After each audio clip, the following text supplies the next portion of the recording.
नमस्कार मित्रों। आज के इस वीडियो में एक बार फिर से आप सभी का बहुत बहुत हार्दिक स्वागत है। आज हम हिंदी साहित्य इतिहास के अंतर्गत कहानी विधा भाग 8 में प्रमुख महिला कहानीकार एवं उनकी कहानियों को अब तक की सबसे आसान ट्रिक की सहायता से याद करने का प्रयास करेंगे। तो जैसा कि स्क्रीन पर आप देख पा रहे हैं, मेहरुन्निसा प्रवेश। और बात करें मेहरुन्निसा प्रवेश जी की, तो इनकी पहली कहानी है आदम और हवा 1972 में, टहनियों पर धूप 1977 में, फाल्गुनी 1978 में, गलत पुरुष 1978 में, अंतिम चढ़ाई 1982 में, अम्मा 1997 में, समर 1999 में और लाल गुलाब वर्ष 2006 में। अब इन सब कहानियों को कैसे ट्रिक से याद करें, तो एक क्लू बना लीजिएगा कि यहाँ से ले लीजिएगा प्रवेश। अब प्रवेश की बात करें तो प्रवेश क्या करती हैं, एक कहानी सुनाती हैं। कौन सी कहानी है? आदम और हवा की प्रेम कहानी बड़े बेहतर ढंग से सुनाती हैं। तो बेहतर से हो जाएगा 1972, आदम और हवा से हो जाएगा आदम और हवा की प्रेम कहानी बेहतर तरीके से सुनाती हैं। क्या कि टहनी पर धूप लेते हैं दोनों क्या साथ साथ। कौन? आदम और हवा टहनी पर धूप ले रहे हैं साथ साथ। कब? बोले फाल्गुनी में। फाल्गुन के समय में कितने? बोले 7-8 मिनट। कौन? आदम और हवा साथ साथ टहनी पर फाल्गुनी समय में 7-8 मिनट क्या करते हैं? धूप लेते हैं। तभी क्या होता है बता रहे हैं कि गलत पुरुष कितने? बोले 7-8 गलत पुरुष वहाँ आ जाते हैं। और वो क्या करते हैं? वे अंतिम चढ़ाई कर देते हैं बाएं से हो जाएगा 82 में। तो कौन? बोले 7-8 गलत पुरुष आ जाते हैं और बाएं से क्या कर देते हैं? चढ़ाई कर देते हैं। तब किसकी? बोले आदम और हवा की अम्बा क्या करती हैं? 9 लोगों को एक साथ लेकर के 9 लोगों को एक साथ लेकर क्या करती हैं? समर में 9 नौजवानों को 9 नौजवानों को लेकर के आ जाती हैं और बिल्कुल लाल गुलाब कर देती हैं। किनको? 2-6 है ना। इन्हीं की क्या कर देती हैं? लाल गुलाब कर देती हैं, लोगों को ढेर कर देती हैं। तो इस प्रकार की एक प्रेम कहानी थी। कौन बता रही हैं? बोले प्रवेश बता रही हैं। किसकी? कि आदम और हवा बेहतर तरीके से प्रेम करते थे, टहनी पर धूप साथ साथ ले रहे थे और फाल्गुनी में 7-8 मिनट का करते आनंद ले रहे थे। तभी 7-8 गलत पुरुष वहाँ पहुँचते हैं और अंतिम चढ़ाई बाएं से कर देते हैं। तब कौन? बोले आदम और हवा की अम्मा क्या करती है कि 9 आदमी को साथ लेकर के समर में 9 नौजवानों को समर में लेकर के क्या कर देती है? बिल्कुल गुलाब कर देती है। बस ऐसे दिमाग में रख लीजिएगा, आसानी से याद हो जाएगा। अगली महिला कहानीकार हैं इंदु बाली। और बात करें, इनकी पहली कहानी है टूटती जुड़ती 1981 में, बिना छत का मकान 1983 में, अंधेरे की लहर 1985 में, बिखरती आकृतियाँ 1985 में और दूसरी औरत होने का सुख कौन दिला जाने 1986 में, मेरी 3 मौतें 1991 में, धरातल 1992 में, चुभन 1993 में और मैं खरगोश होना चाहती हूँ 1995 में, 5वां युग 1997 में। अब इसको कैसे याद करें? तो देखिए, इंदु बाली दुर्भाग्यशाली, ट्रिक में रखिए, इंदु बाली दुर्भाग्यशाली। क्यों दुर्भाग्यशाली है? क्योंकि टूटती जुड़ती किसमें? बोले बिना छत के मकान में, अंधेरी लहर में, बिखरती हुई आकृतियों को लेकर क्या कर रह रही है। और दूसरी औरत है, चूँकि इसकी दूसरी शादी आप कल्पना कर लीजिएगा कि दूसरी शादी हुई है और दूसरी शादी होने के बाद भी दूसरी औरत का दर्जा इन्हें नहीं मिल पा रहा है। तो कह रही है मेरी 3 मौत हो चुकी है और धरातल क्या हो रहा, मुझे चुभ रहा है, चुभन दे रहा है। तो मैं क्या हो रहा हूँ? मैं खरगोश होना चाह रही हूँ, मतलब यहाँ से भागना चाहती हूँ। कहाँ? बोले 5वें युग में, यानी कि मर जाना चाहती हूँ। बस दिमाग में रख लीजिएगा कि कौन? बोले इंदु बाली दुर्भाग्यशाली क्यों है? कि टूटती जुड़ती बिना छत के मकान में, अंधेरी लहर में, बिखरी हुई आकृतियों को लेकर रह रही है और दूसरी औरत होने पर भी इसे औरत होने का दर्जा नहीं मिल रहा है। 3 मौत हो चुकी है और धरातल इनको चुभन दे रहा है। ये खरगोश होना चाह रहे हैं, मतलब यहाँ से भागना चाह रही हैं और 5वें युग में जाना चाहती हैं। बस ऐसे दिमाग में रखिएगा, याद करने में आपको बहुत आसानी होगी। अगली महिला जो कहानीकार हैं मालती जोशी जी हैं और इनकी पहली कहानी है मध्यांतर 1977 में, पटाक्षेप 1978 में, पराजय 1979 में, एक घर सपनों का 1985 में, विश्वास गाथा और छठी कहानी है सापित शैशव तथा अन्य कहानियाँ 1996 में, पिया पीर ना जानी 1999 में और ये औरत एक रात है 2001 में। अब इन सबको कैसे ट्रिक में समेटा जाए? तो देखिए, मालती जोशी से बात करें तो एक मालती जोशी को एक महिला है जो बड़ी जोशीली है ना, देखिए होंगे कुछ महिलाएं बड़ी जोशीली होती हैं, तो जोश वाली है। मालती क्या है? जोशीली। मालती जोशीली हैं। क्या करती हैं? मध्यांतर माने बीच में, साथ साथ बीच में क्या कर देती हैं? पटाक्षेप कर देती हैं। जब कोई सभा संगठन, कोई वार्तालाप चल रहा था, तो उस वार्तालाप में मालती क्या करती? मध्यांतर में बीच में ही पटाक्षेप कर देती हैं, जिससे क्या करते हैं? उनके सवाल जवाब को देख करके सब पराजय हो जाते हैं। और जब सब लोग पराजय हो गए मालती से, तो क्या करते हैं? एक सपनों का घर, सबका विश्वास उन्हें मिल जाता है, तो क्या करती हैं? अपने शापित पिया को और एक औरत को मुक्ति दिलाती हैं। बस ट्रिक में ऐसे रख लीजिएगा क्या कि मालती क्या करती हैं? जोशी हैं, जो मध्यांतर में क्या करती हैं? प्रक्षेप कर देती हैं, जिससे सब पराजय हो जाते हैं और उनको एक सपनों का घर विश्वास देते हैं और शापित इनके पिया और एक औरत को मुक्त करा देते हैं। बस मध्यांतर से हो जाएगा मध्यांतर, पटाक्षेप से हो जाएगा पटाक्षेप, पराजय से हो जाएगा पराजय, सपनों का घर से हो जाएगा एक सपनों का घर, विश्वास जीतते हो जाएगा विश्वास गाथा, और शापित से हो जाएगा शापित से तथान कहानियाँ, और पिया को क्या कर देते हैं? तो पिया सुगा पिया पीर ना जानी, और एक औरत से हो जाएगा एक औरत एक रात है। बस दिमाग में ऐसे रख लीजिएगा कि मध्यांतर में पटाक्षेप कर देती हैं तो लोग पराजय हो जाते हैं, और पराजय होकर क्या करते हैं? एक घर सपनों का देते हैं, विश्वास सबका जीतती हैं, और शापित अपने पिया और एक औरत को बचा लेती है। कौन? बोले मालती। ठीक है ना? बस अगली महिला कहानीकार हैं किशड़ा अग्निहोत्री, और बात करें तो इनकी पहली कहानी है टीन के घेरे 1970 में, यही बनारसी रंगबा 1983 में, जिंदा आदमी 1986 में, जय सियाराम 1993 में, सर्पदंश 1997 में, अपने अपने कुरुक्षेत्र 2001 में, और बात करें यह क्या जगह है दोस्तों 2007 में। अब इन सबको कैसे एक ट्रिक में समेटा जाए, तो देखिए बात करें किशड़ा अग्निहोत्री की, तो किशड़ा जी को हर व्यक्ति जानते हैं। किशड़ा कहाँ? बोले टीन की घेरे में। कहाँ रहती हैं? यही बनारसी है, इसी बनारसी में रहती हैं, जहाँ पर क्या आदमी जिंदा आदमी होता है, आदमी जिंदा दिल होता है, जहाँ पे क्या होता है? जय सियाराम के नारे लगते हैं, जहाँ पर क्या होता है? सर्पदंत वाला व्यक्ति भी पहुँचे तो क्या हो जाता है? अपने अपने कुरुक्षेत्र से जीत जाता है। यह क्या जगह है दोस्तों?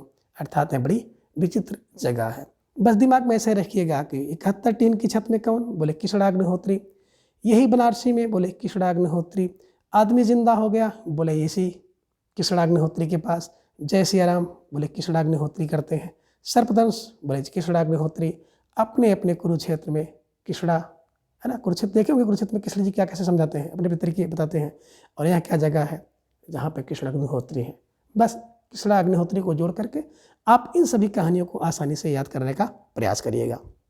चले अगली जो महिला कहानीकार हैं चंद्रकांता, और बात करें तो इनकी पहली कहानी है सलाखों के पीछे 1975 में, दूसरा है गलत लोगों के बीच 1984 में, तीसरी कहानी है पोस नूल की वापसी 1988 में, और दहलीज पर न्यास 1989 में, पांचवा है ओ सोन किसरी 1991 में, कोठे पर कागा 1993 में, सूरज उगने तक 1994 में, काली बर्फ 1996 में, बदलते हालात में 2002 में, और अब्बा ने कहा था 2005 में।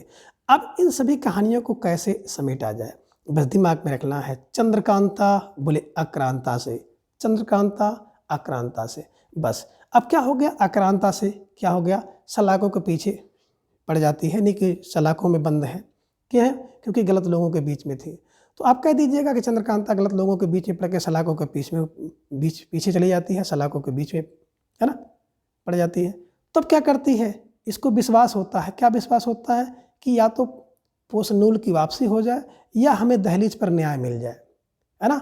दोनों का विश्वास करती है, और क्या कहती है कि ओ सेन कुसरी पर केठे पर जाओ, सोन किसरी के कोठे पर जाओ, और सूरज उगने तक और काली बर्फ जमने तक तथा बदलते हालात तक वहीं रहो। क्यों? क्योंकि अब्बा ने ऐसा कहा है, अब्बू ने ऐसा कहा है। बस कौन? बता दीजिए। देखिए चंद्रकांता क्या करती है? आक्रांता के चक्कर में, यानी कि गलत लोगों के चक्कर में बीच में रहने से सलाखों के बीच में पीछे पड़ जाती है, यानी कि सलाखों में बंद हो जाती है। तो क्या करती है? विश्वास करती है कि पेशनूल की वापसी हो जाएगी या तो दहलीज पर हमें न्याय मिल जाएगी। इसलिए क्या करती है? सोन किसरी को, है ना, कोठे पर कागा को भेजती है और कहती है सूरज उगने तक, बर्फ काली होने तक और हालात बदलने तक तुम वहीं पर रहना। क्यों? क्योंकि अब्बा ने ऐसा कहा है, अब्बू ने ऐसा कहा है। बस ऐसे ट्रिक को दिमाग में रखिएगा और आसानी से ये प्रश्न आपका बन जाएगा। बात करें अगली महिला कहानीकार की, तो कुसुम चतुर्वेदी जी हैं और जिनकी पहली कहानी है तीसरी यात्रा 1997 में। आंगन में उगी पौध वर्ष 2000 में। अब इन दोनों को कैसे याद करें? तो देखिए, कुसुम की तीसरी यात्रा के दौरान क्या हो गया, आंगन में पौध उग गई, आंगन में पौध हो गई। देखिए, कुसुम कोई है, उनको दिमाग में रख लीजिएगा, आपके अगल बगल का कोई भी व्यक्ति हो सकता है। तो कुसुम तीसरी यात्रा जब करती हैं उसी दौरान क्या हो जाता है, उनके आंगन में क्या हो जाता है, एक पौध उग जाती है। बस ऐसे दिमाग में रख लीजिएगा। बात करें अगली महिला कहानीकार मैत्री पुष्पा जी हैं। इनकी पहली कहानी है चिन्हार 1991 में, ललमनिया 1996 में और गोमा हस्ती है 1998 में। अब इन 3 कहानियों को कैसे समेटा जाए, बस दिमाग में रख लीजिएगा। मैत्री क्या करती हैं, बोले चिन्हार में किसको, ललमनिया और गोमा को देख करके हंसती है। कौन, बोले मैत्री पुष्पा किसको, बोले चिन्हार में ललमनिया और गोमा को देखकर हंसती है। तो हो जाएगा मैत्री पुष्पा से हो जाएगा मैत्री पुष्पा, चिन्हार से हो गया चिन्हार, ललमनिया से हो गया ललमनिया और गोमा हंसती है से हो जाएगा गोमा हंसती है। बस यही मैत्री पुष्पा क्या करती है, चिन्हार में ललमनिया और गोमा को देखकर हंसती है। अगली महिला कहानीकार हैं नमिता सिंह और इनकी पहली कहानी है खुले आकाश के नीचे 1978 में, राजा का चौक 1982 में, नील गाय की आंखें 1990 में, जंगल गाथा 1992 में और निकम्मा लड़का। अब इन सबको कैसे याद किया जाए, तो देखिए नमिता की बात करें तो नमिता जान ही रहे हैं लेखिका हैं। तो नमिता नामी कोई लड़की है जो क्या करती है, खुले आकाश के नीचे राजा के चौक से क्या करती है, नील गाय की आँखें और जंगल गाथा वाले जो निकम्मा लड़के को पकड़ कर लाती है। कौन, नमिता। नमिता कोई बहादुर लड़की है, बस दिमाग में रख लीजिएगा, जो क्या करती है, खुले आकाश के नीचे राजा के चौक से नील गाय की आंखें और जंगल गाथा वाले निकम्मे लड़के को पकड़ करके लाती है। बस दिमाग में ऐसे रख लीजिएगा और इस सभी प्रश्नों को आप आसानी से बना लीजिएगा, ठीक है ना। अगली महिला कहानीकार हैं उषा किरण खान और इनकी पहली कहानी है बीबस विक्रमादित्य, दूसरा है दूबधान, तीसरा है गीली पाक 1995 में, कासबन 1998 में और जलधार 2002 में।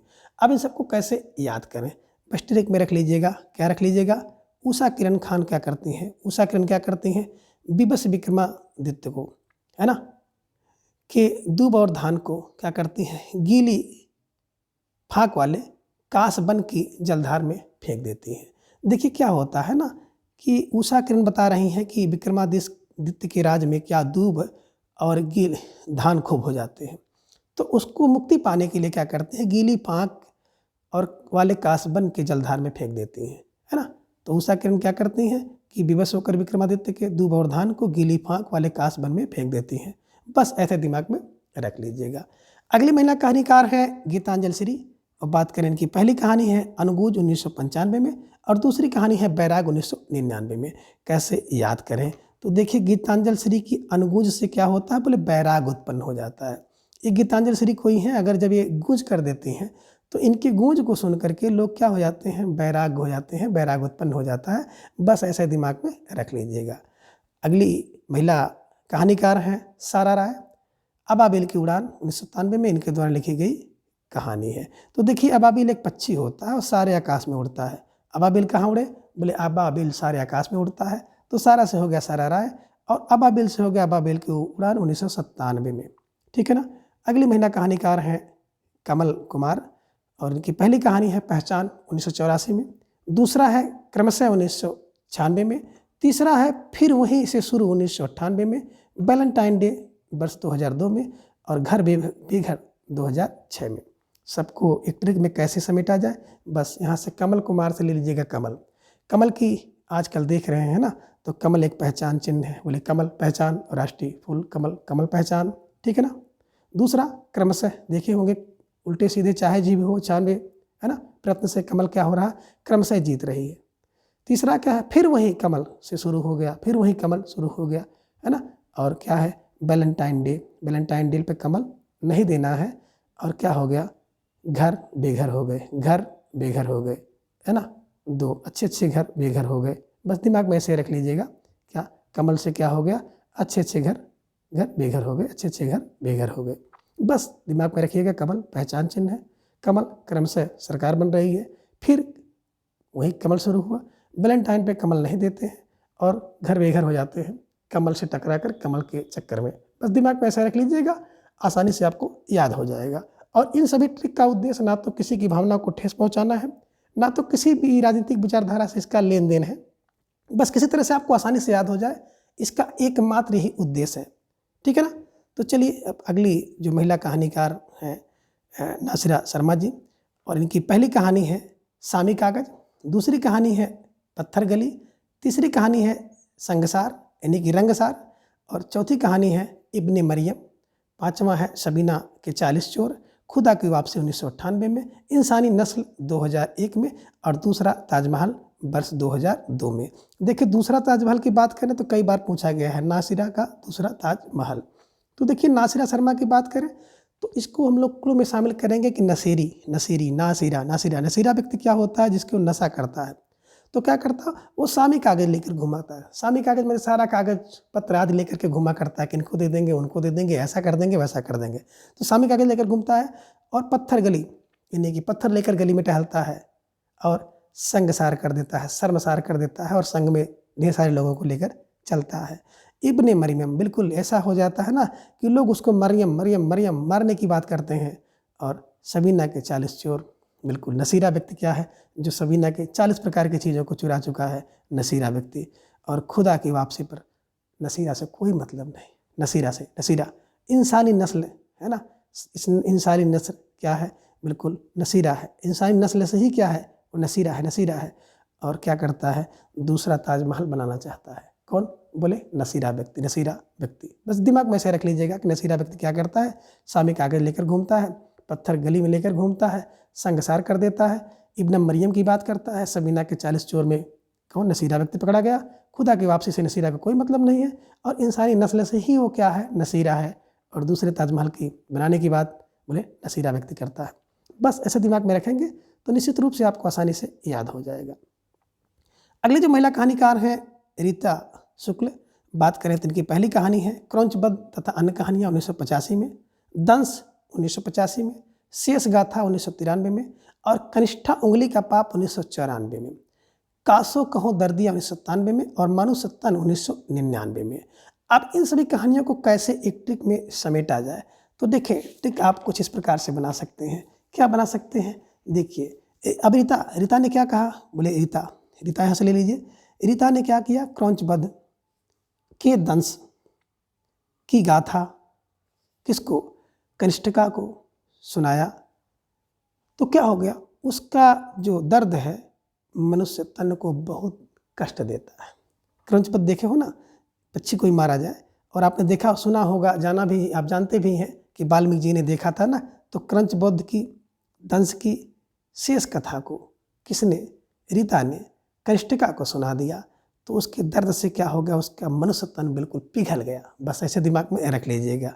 तो क्रौंचबद्ध से हो जाएगा क्रौंचबद्ध तथा अन्य कहानी, दंश से हो जाएगा दंश, शेष गाथा से हो जाएगा शेष गाथा, और कनिष्ठिका को सुनाई से होगा कनिष्ठिका उंगली का पाप, और दर्द माने का से कहो मैं दर्दिया, और मानुष तन पिघल गया से हो गया मनुष्य तन।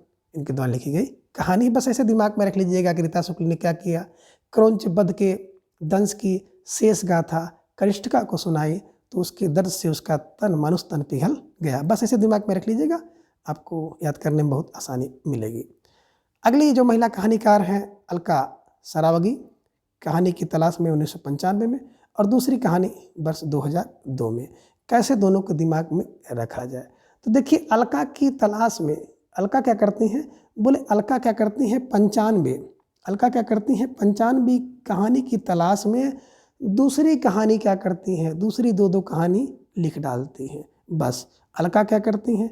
95 कहानी की तलाश में दूसरी दो कहानी लिख डालती हैं। दूसरी से हो गया दूसरी कहानी, दो से हो गया 2002 में, और 95 से हो गया 95 कहानी की तलाश में। ठीक है ना। तो अलका क्या करती हैं? बोले 95 कहानी की तलाश में दूसरी दो कहानी लिख डालती हैं। बस ऐसे दिमाग में रख लीजिएगा, आपको याद करने में बहुत आसानी होगी। ठीक है ना। चले अगला महिला कहानीकार हैं जिनका नाम है मधु कांकरिया जी। इनकी पहली कहानी है अंतहीन मरुस्थल 1999 में, दूसरा है बीतते हुए 2004 में, और अंत में इशू 2006 में।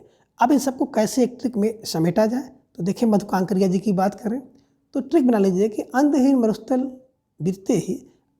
मरुस्थल बीतते ही ईसु आ गया। कौन आ गया?